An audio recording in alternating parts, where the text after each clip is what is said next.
যীশু খ্ৰীষ্টৰ নামত সকলোকে নমস্কাৰ আৰু জয় মসিহ জনালো। মই মিষ্টাৰ অৰুণ আপন কছাৰী। মই অৰিজিনেলি বৰিগাঁও বাপ্টিষ্ট মণ্ডলীৰ হয়, কিন্তু 15 বছৰ ধৰি মই বাহিৰত আছিলোঁ। মই ছিকিমত, দাৰ্জিলিঙত, নেপালত, ৱেষ্ট বেংগলত, ইউপিত ঈশ্বৰৰ পৰিচৰ্যা কৰি আছিলোঁ। কিন্তু বৰ্তমান ঈশ্বৰে মোক আমেৰিকাত লৈ আহিল আৰু এতিয়া মই আমেৰিকাত মোৰ দুজনী ছোৱালী আৰু মিছেছ আমি আছো। আৰু ইয়াৰ মই আপোনালোকৰ আশীৰ্বাদত, আপোনালোকৰ প্ৰাৰ্থনাৰ লগত মই ইয়াত ভালকৈ আছো আৰু ঈশ্বৰৰ পৰিচৰ্যা কৰিবলৈ মই সক্ষম হৈ আছো। আৰু আপোনালোকক বহুত বহুত ধন্যবাদ, আপোনালোকে মোৰ কাৰণে প্ৰাৰ্থনা কৰি থকাৰ কাৰণে। আৰু বিশেষকৈ এতিয়া মই আপোনালোকক ধন্যবাদ দিবলৈ বিচাৰিছো যে আপোনালোকে মোক এই সুবিধাটো দিলে। এই যি মিডিয়াৰ যোগেদি ঈশ্বৰৰ বাক্য ক'বলৈ যি আপোনালোকে মোক সুবিধা দিলে, তাৰ কাৰণে আপোনালোকক ধন্যবাদ দিছো। আপোনালোকৰ যি নলবাৰী বাপ্টিষ্ট মণ্ডলীৰ যিমানখিনি মেম্বাৰ্ছ, পাষ্টৰ আৰু সকলো পৰিচাৰ্যাবিলাকক ধন্যবাদ দিছো। আৰু এতিয়া মই ঈশ্বৰৰ বাক্য ক'বলৈ বিচাৰিছো। আৰু কোৱাৰ আগতে মই ক্ষমা খুজিছো, মোৰ অসমীয়া ভাষাটো ইমান ক্লিয়াৰ নহ'ব। এয়া মিক্স হ'ব, মানে তাতে নেপালীও থাকিব পাৰে, তাতে হিন্দীও থাকিব পাৰে, মোটামুটি মিক্স আপ হৈ যাব। কিন্তু মই অনুৰোধ কৰিছো আপোনালোকে বুজিবলৈ চেষ্টা কৰিব। আৰু আহক আমি ঈশ্বৰক আজি এই বাইকৰ যোগেদি ঈশ্বৰক আমি প্ৰশংসা কৰোঁ হওক। এনিৱে, আমি সকলোৱে জানে এই সময়ত গোটেই পৃথিৱীত বেদনাত চলি আছে, গোটেই পৃথিৱী অক্ৰান্ত চলি আছে, গোটেই পৃথিৱী ক্ৰন্দনত চলি আছে।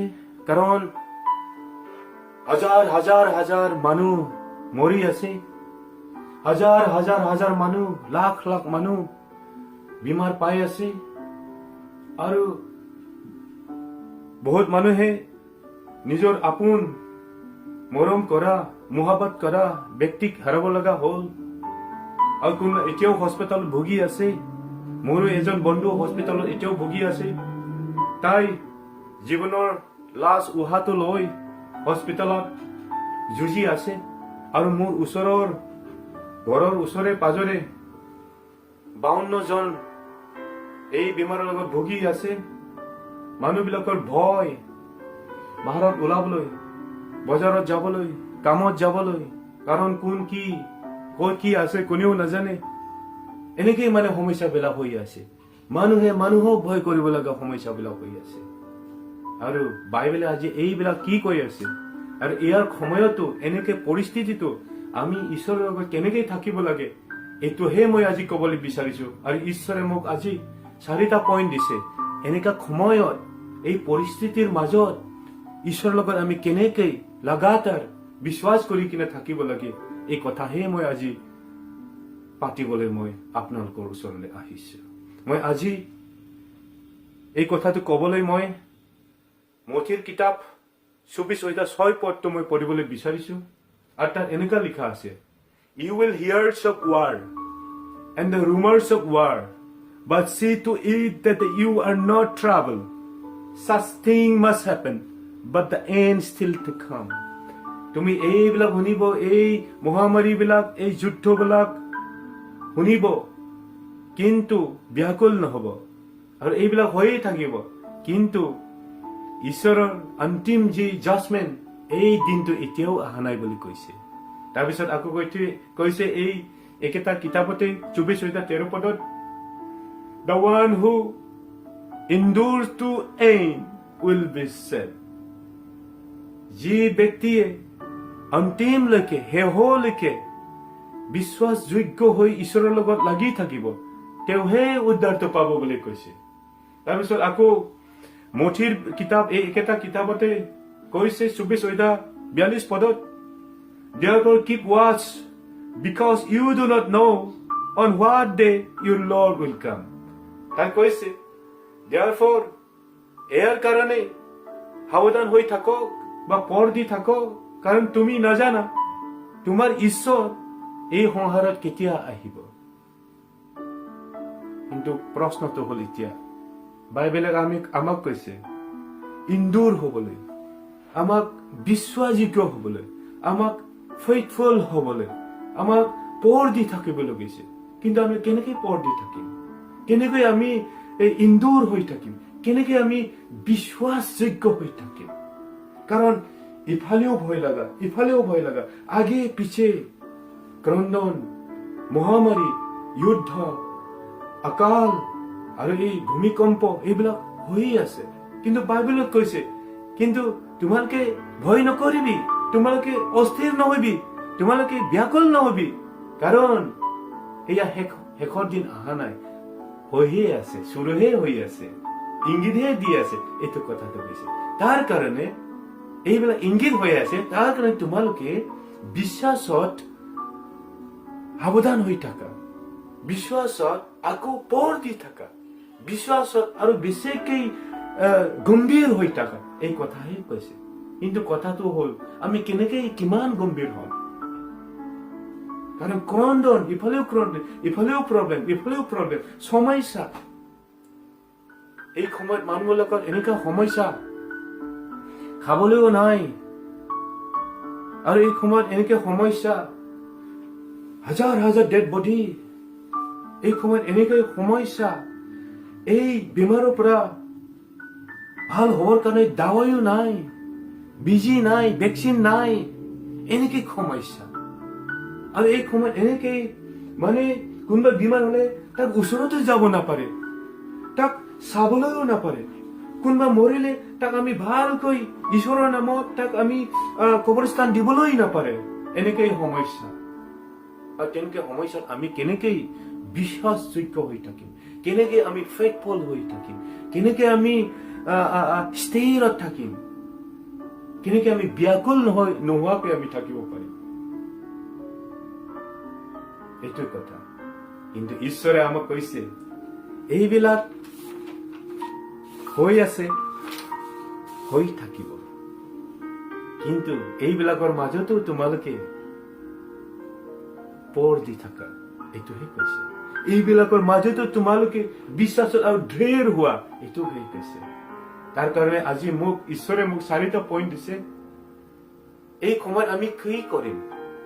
এই সময়ত আমি এজন বিশ্বাসী হৈ, এজন খ্ৰীষ্টিয়ান হৈ, বা এজন খ্ৰীষ্টিয়ান নোহোৱাকৈও এজন মানুহ হৈ আমি কি কৰিব লাগে? মই যেনিবা বিশ্বাসী নহওঁ, মই খ্ৰীষ্টিয়ানো নহওঁ, তো মই কি কৰিম? এই সময়ত মই বিশ্বাসী হৈ, এজন খ্ৰীষ্টিয়ান হৈ, what should I do? How should I live? What to do? This is the question arise this time. Now the Bible says, number 1, এই সময়ত আমি কি কৰিব লাগে? To reset personal life with God. ঈশ্বৰে মোক আজি এইটো কথা ক'বলৈ কৈছে। নিজৰ জীৱনক ঈশ্বৰৰ লগত পুনৰ সংস্থাপন কৰাৰ সময়। কাৰণ এতিয়া এই গোটেই পৃথিৱীতে লকডাউন হৈ আছে। কাৰণ এই সময়ত গোটেই পৃথিৱীতে কাট অফ হৈ আছে। আমি তাতো যাব নাপাৰে, ইহঁতেও ইয়াত আহিব নাপাৰে। ঘৰতে থাকিব লাগে। বাহিৰত ওলালেও পুলিচে মাৰিব, বাহিৰত ওলালেও মানে সব বন্ধ, কলেই যাম, এনেকুৱা অৱস্থা। Now the God is giving us this chance, that this is the chance that we need to reset our life with God. মানে এই সময়তে আমি নিজৰ জীৱনক আমি ভাবি চাব লাগে, আমাৰ জীৱন কেনেকা আছিল। যেতিয়া আমাৰ এই লকডাউন হোৱা নাছিল, যেতিয়া এই কৰোনা ভাইৰাছ হোৱা নাছিল, এই সময়ত মোৰ জীৱন কেনেকা আছিল? কি মই ঈশ্বৰলৈ মই টাইম দিছিল? কি মোৰ জীৱনটো ঈশ্বৰৰ লগত ঠিক চলি আছিল? ভাবি চাও। যদি চলা নাছিল, যদি ঠিক নাছিল, then maybe this is the time that God is giving you and me, that I should reset my relationship, my faith, my belief in the Lord Jesus Christ. 2 Corinthians 7:1 কৈছে, Dear friend, let us cleanse ourselves from everything that defile our body and spirit, and let us walk toward a complete holiness with fear God. তাত কৈছে, বন্ধুসকল, আহক আমি আমাৰ এই সংসাৰৰ যিটো বস্তুবিলাকৰ লগত যিটো আমাৰ জীৱনটো যিটো ডিফাইল হ'ল, যিটো অপবিত্ৰতা হ'ল, ইয়াক আমি শুদ্ধ কৰি লওঁ। এইটোৱে সময় আমাৰ বডি, আমাৰ স্পিৰিটক আমি শুদ্ধ কৰি ঈশ্বৰৰ ওচৰলৈ আহি আমি নিজকে পবিত্ৰ বনাওঁ হওক বুলি কৈছে। কাৰণ লেবিয়াৰ কিতাপ আৰু ফাৰ্ষ্ট পিটাৰ কিতাপ 1:16 কৈছে, be holy for I am holy. পবিত্ৰ হোৱা কাৰণ মই পবিত্ৰ হওঁ বুলি কৈছে। ঈশ্বৰে পবিত্ৰ হয়, তাৰ কাৰণে ঈশ্বৰৰ লগত আহিবৰ কাৰণে, ঈশ্বৰৰ লগত আশীৰ্বাদ পাবৰ কাৰণে, ঈশ্বৰৰ লগত স্বৰ্গত যাবৰ কাৰণে, ঈশ্বৰৰ পৰা উদ্ধাৰ পাবৰ কাৰণে, ঈশ্বৰৰ পৰা আমি সহায় পাবৰ কাৰণে আমি নিজকে পবিত্ৰ বনাব লাগিব। যদি আমি পবিত্ৰ নহয় তেতিয়াহ'লে আমি ঈশ্বৰৰ পৰা আমি সহায় নাপাওঁ। যদি পবিত্ৰ নহয় তেতিয়াহ'লে আমি ঈশ্বৰৰ পৰা আমি উদ্ধাৰ নাপাওঁ। যদি পবিত্ৰ নহয় তেতিয়াহ'লে আমি ঈশ্বৰৰ লগত আমি এই যেতিয়া তাই আহিব এই সময়ত আমি ঈশ্বৰৰ লগত আমি যাবলৈ নাপাৰিব। কাৰণ ঈশ্বৰে পবিত্ৰ, অপবিত্ৰক ঈশ্বৰে ভাল নাপায় আৰু অপবিত্ৰক ঈশ্বৰে নৰকতহে পঠাব। তাৰ কাৰণে ঈশ্বৰে হয়তো আমাক এই কৰোনা ভাইৰাছৰ সময়ত, লকডাউনত আমাক ৰাখি ঈশ্বৰে আমাক নিজৰ জীৱনক চাফা কৰিবলৈ সময় দিছে। যেতিয়া আমাৰ বন্ধ হোৱা নাছিল, লকডাউন হোৱা নাছিল, এই সময়ত আমাৰ টাইম নাই, সময় নাই নিজৰ জীৱনক ঈশ্বৰলৈ দিবৰ কাৰণে, চাৰ্চত যাবৰ কাৰণে, বাইবেল পঢ়িবৰ কাৰণে। কিন্তু এতিয়া আমাক ঈশ্বৰে সময় দিছে। এই লকডাউনৰ সময়ত 2 মাহ, 1.5 মাহ, 40 দিন ঈশ্বৰে আমাক সময় দিছে। কোনোবা আমাক 3 মাহলৈকে লকডাউন হৈছে, 4 মাহলৈকে লকডাউন দিছে। এয়া আমাৰ কাৰণে সুযোগ নিজকে ৰিছেট কৰিবৰ কাৰণে, নিজৰ মনক ৰিছেট কৰিবৰ কাৰণে, নিজৰ বডিক ৰিছেট কৰিবৰ কাৰণে, ঈশ্বৰৰ লগত ৰিলেশ্যনশ্বিপ ৰাখিবলৈ, ঈশ্বৰৰ লগত সম্বন্ধ ৰাখিৰ কাৰণে। নম্বৰ 2, এই লকডাউনৰ সময়ত ঈশ্বৰে আমাক চান্স দিছে to learn more about God by reading Bible. আমি যেতিয়া বিজি আছিলো এই সময়ত আমি কিমানজনে ঈশ্বৰৰ বাক্যটো আমি পঢ়িলো, কিমানজনে আমি বাইবেল পঢ়ে উঠাৰ লগে লগে ইয়াক হোৱাৰ আগে আগে বা এনি টাইমত আমি কিমানজনে বাইবেল অধ্যয়ন কৰে। বিকজ ঈশ্বৰৰ যিটো ইনষ্ট্ৰাকশ্যন এই কিতাপতে সকলোবোৰ লিখা আছে। স্বৰ্গত যাবৰ কাৰণে এই কিতাপতে সকলো কিতাপবোৰ লিখা, এই কথাবোৰ লিখা আছে। কালি কি হ'ব এই কথাবোৰ এই কিতাপত লিখা আছে। আৰু এই যিবিলাক মহামাৰী বিলাক হৈ আছে, কেলেই হৈ আছে, কিয় হৈ আছে আৰু কেলেই হ'ব, এইবিলাক ইয়াত লিখা আছে। তাৰ কাৰণে ঈশ্বৰে কৈছে ব্যাকুল নহওক, কাৰণ এভৰিথিং ইজ ৰিটেন হিয়াৰ। পৰেशान नहीं होना है। পৰেशान হ'বলৈ ঈশ্বৰে আমাক দিয়া নাই, কাৰণ ইয়াতে সকলোবোৰ প্ৰশ্নৰ উত্তৰবিলাক লিখা আছে। কিন্তু কথাটো হ'ল আমি পঢ়িছে না। ঈশ্বৰে আমাক এই লকডাউনৰ সময়ত ইমান দিন দিছে এই কিতাপ পঢ়িবলৈ। বাইবেল কৈছে প্ৰকাশিত বাক্য 1:3, Blessed is the one who read loud the word of his prophecy, and blessed are those who hears it and take to heart what is written in it, because the time is near. ধন্য তাই হো, তেওঁলোকে হো যিবিলাকে ঈশ্বৰৰ বাক্যক, ঈশ্বৰৰ যি ভগৱতীৰ কিতাপ তাক ভালদৰে পঢ়ে, আৰু ধন্য হো যি ব্যক্তিবিলাক তাক শুনি মনত ৰাখে আৰু তাক মনত ৰাখি তাৰ এই লিখাৰ দৰে চলে, কাৰণ অন্তিমৰ দিনটো, শেষৰ দিনটো আহি আছে কৈ কিনে লিখা আছে। অন্তিমৰ দিনত বাচা সত্য পাবৰ কাৰণে, অন্তিমৰ দিনত এই উদ্ধাৰটো পাবৰ কাৰণে ইয়াতে সকলোবোৰ লিখা আছে। কেনেকৈ আমি উদ্ধাৰ পাব? আমি এই লকডাউন নোহোৱা সময়ত হয়তো আমি বিজি আছিল। We don't have time to read the Bible. We don't have time to know more about the God. But God is giving us this very opportunity to learn more about Him so that we may be saved during the end time. ভাবি চাওক। আৰু যদি আপুনি পঢ়া নাই, হয়তো এতিয়াই সময় ঈশ্বৰে আমাক দিছে, ঈশ্বৰে আমাক চান্স দিছে কি আমি এই ঈশ্বৰৰ বাক্যক, ঈশ্বৰৰ পবিত্ৰ যি বচন, যি বাইবেল তাক আমি পঢ়ে এই লকডাউনৰ সময়ত। তাৰ কাৰণে লকডাউন ইমান চিন্তা নকৰি বাইবেল পঢ়ক, ইয়াতে উত্তৰবিলাক আছে। তাৰপিছত আকৌ আমি চাম ঈশ্বৰে আমাক এই লকডাউনৰ সময়ত আমাক এইটো চান্স দিছে যাতে আমি প্ৰাৰ্থনা কৰে।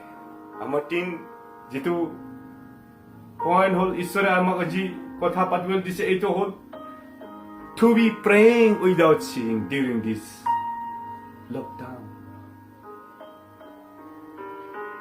হয়তো আমি যেতিয়া লকডাউন হোৱা নাছিলে, যেতিয়া এই গোটেই পৃথিৱীটো কাদব হোৱা নাছিল, সেই সময়ত আমাৰ বিজি আছিল, সেই সময়ত আমাৰ টাইম হোৱা নাছিল, সেই সময়ত আমাৰ টাইম নাই প্ৰাৰ্থনা কৰিবৰ কাৰণে। কিন্তু ঈশ্বৰে আজি আমাক এই সময়ত, এই লকডাউনৰ সময়ত প্ৰাৰ্থনা কৰি ঈশ্বৰৰ ওচৰত আহিবলৈ আমাক চান্সটো দিছে। বাইবেলে কৈছে প্ৰে উইদাউট চিজিং, 1 Thessalonians 5:17 কৈছে।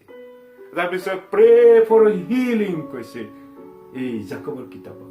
তাৰপিছত কৈছে প্ৰে ফৰ চিক পিপল কৈছে 110 কিতাপত। তাৰপিছত কৈছে pray for wisdom for authority কৈছে এই 1 Timothy 2:1-2 কৈছে। তাৰপিছত কৈছে pray for spiritual peace to come over the world কৈছে। তাৰপিছত কৈছে আৰু প্ৰে ইন ইউনিটি উইথ আদাৰ পিপল এণ্ড আদাৰ বিলিভাৰ কৈছে। ঈশ্বৰে আমাক শেষ নোহোৱাকৈ এভৰি টাইম প্ৰাৰ্থনা কৰিবলৈ দিছে, আৰু এভৰি টাইম প্ৰাৰ্থনা কৰি তাক প্ৰশংসা কৰিবলৈ কৈছে, তাৰ গৌৰৱ কৰিবলৈ কৈছে। ঈশ্বৰে আমাক কৈছে প্ৰাৰ্থনা বিমাৰৰ কাৰণে প্ৰাৰ্থনা কৰক কৈছে, আৰু এই চংগাৰ কাৰণে, শুশ্ৰূষা হোৱাৰ কাৰণে প্ৰাৰ্থনা কৰিবলৈ কৈছে। ঈশ্বৰে আমাক এই বিমাৰৰ কাৰণে প্ৰাৰ্থনা কৰিবলৈ আমাক কৈছে। ঈশ্বৰে আমাক এই আমাৰ দেশৰ যিবিলাক লিডাৰ, চাইণ্টিষ্ট, পলিটিচিয়ান, মিনিষ্টাৰ, ইহঁতৰ কাৰণে প্ৰাৰ্থনা কৰিবলৈ কৈছে। এই সময়ত বহুত জৰুৰত আছে। এই সময়ত চাইণ্টিষ্টৰ কাৰণে প্ৰাৰ্থনা কৰিবলৈ জৰুৰত আছে, যাতে ইহঁতে জলদি দাৱাইটো বনাব পাৰে। তাৰপিছত ঈশ্বৰে কৈছে এই সংসাৰৰ শান্তিৰ কাৰণে প্ৰাৰ্থনা কৰ বুলি কৈছে, আৰু কৈছে আৰু বিশ্বাসী বিলাকৰ লগত একতা হৈ, ইউনিটি হৈ প্ৰাৰ্থনা কৰক বুলি কৈছে। আমি হয়তো লকডাউন নোহোৱাৰ আগতে প্ৰাৰ্থনা কৰা নাছিল, কিন্তু ঈশ্বৰে আমাক এতিয়া সময় দিছে প্ৰাৰ্থনা কৰিবলৈ। ঘৰত থাকি থাকি প্ৰাৰ্থনা কৰি থাকক, আৰু প্ৰাৰ্থনা কৰি আমি ঈশ্বৰৰ কাষত আহিবলৈ আমি চান্সটো পাই আছো। আমাৰ ৰিলেশ্যনশ্বিপটো আকৌ মজবুত কৰিবলৈ ঈশ্বৰে আমাক সহায় কৰিব।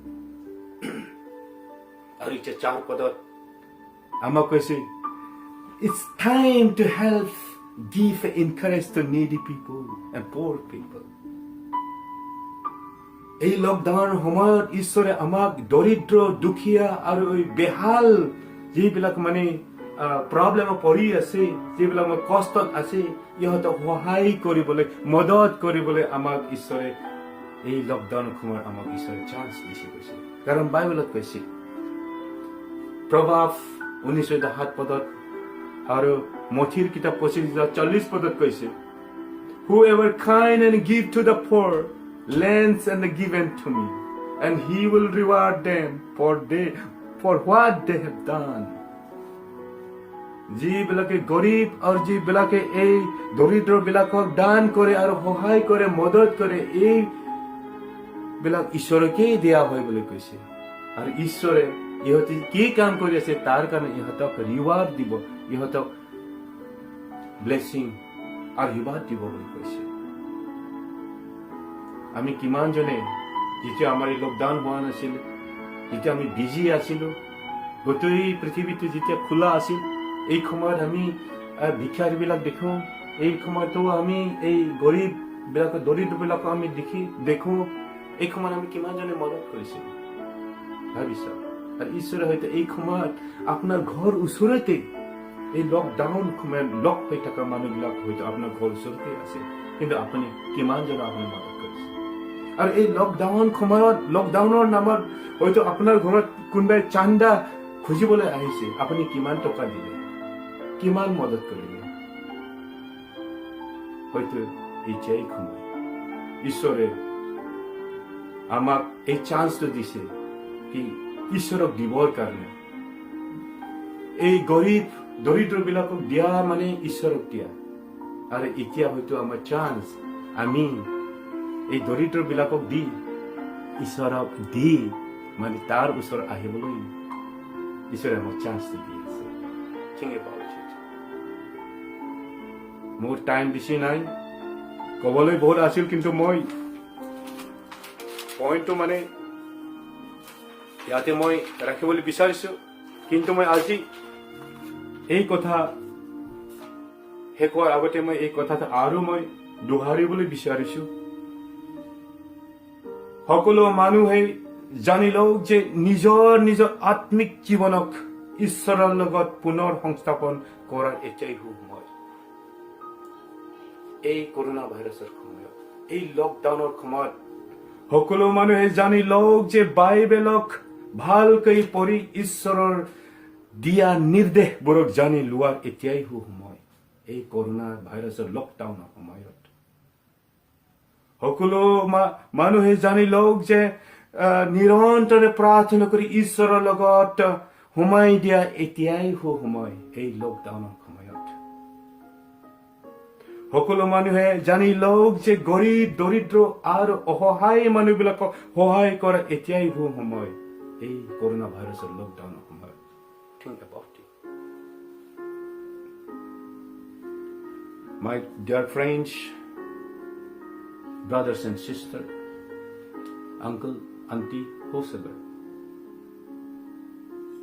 let us know that God is giving us this coronavirus, this pandemic, Muhammad, to come closer to God through this virus. That's why, let me say in this way, let the old people know that this is the time to resettle our personal life with our God. Let all the people know that it is the time to know more about God and His instruction by reading Bible during this corona. Let all the people know that it is the time to spend our life in prayer during this lockdown time.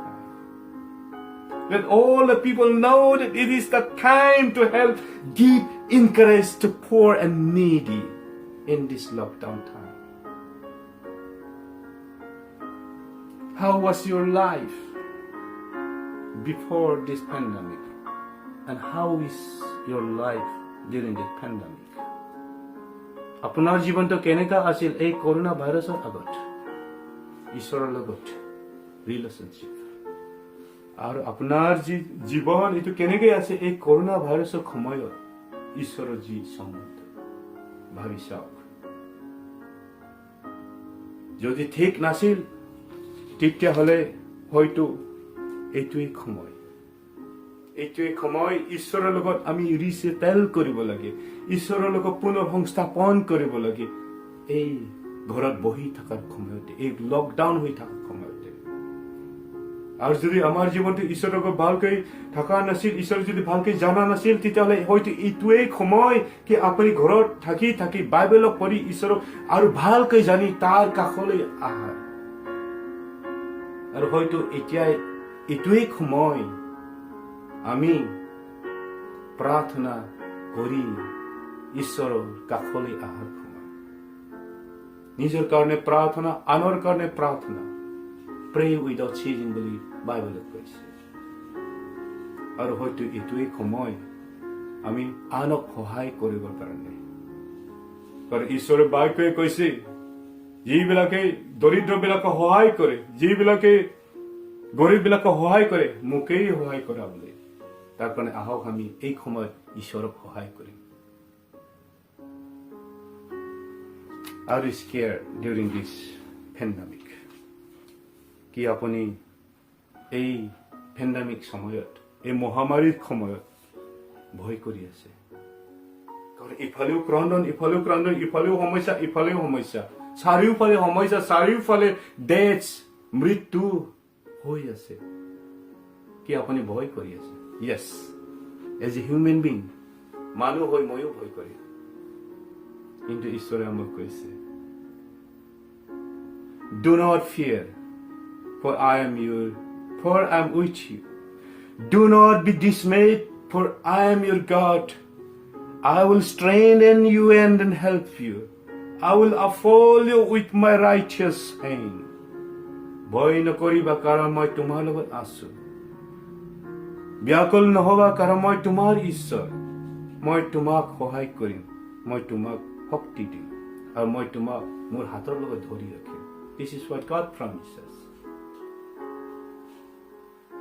Are you called by God প্ৰশ্নটো হ'ল কি আপুনি ঈশ্বৰৰ লগত মাটি খোৱা কি আপোনাক ঈশ্বৰে মাতিলে আৰু কি আপুনি ঈশ্বৰৰ মাতাৰ লগে লগে আপুনি ঈশ্বৰলৈ আহিল যদি আহিল you don't have to worry if you are being called by the God and if you listen the call of God and come to the God then you don't need to be scared because the 1 Thessalonians 5:24 it says that the one who calls you is faithful and he will do it যি ব্যক্তি আপোনাক মাতিছে আৰু আপোনাক মাতিলে হে বিশ্বাসযোগ্য আৰু তেওঁ যি প্ৰমিস কৰিলে তাক তেওঁ সিদ্ধ কৰিব তাই তেওঁ পূৰ কৰিব বুলি কোৱা হৈছে So why should we worry? Why should we scare? Because we are being called by God and we are under the control of our God আৰু এই মহামাৰী হোক এই সংসাৰৰ গোটেই যিমানখিনি বস্তুৱেই হোক ঈশ্বৰৰ কন্ট্ৰলত থকা বস্তুবিলাক কাৰণ ঈশ্বৰে এইবিলাকক সৃষ্টি কৰিছে দেন আমাক যি ঈশ্বৰে মাতিছে আমাক যি ঈশ্বৰে মাতিলে আমি সেই ঈশ্বৰৰ লগত আমি আছো তেতিয়াহ'লে why should we scare why should we fear because the God who called us is a God who is with us today It is the God, same God who is controlling this universe and this world. Hallelujah. We are sons of God and we are being called. Let's pray. Amar sorgot thaka ohim dalu pitri. Apuni amak matile aru ami apnar logot asu aru ami apnar logot ahilu. Aru aji amar bhoy nai. Karon apuni বিশ্বাসযোগ্য ঈশ্বৰ You are a faithful God and you do everything but you have promised. So Lord, thank you so much for being our God. In Jesus' name we pray. Amen.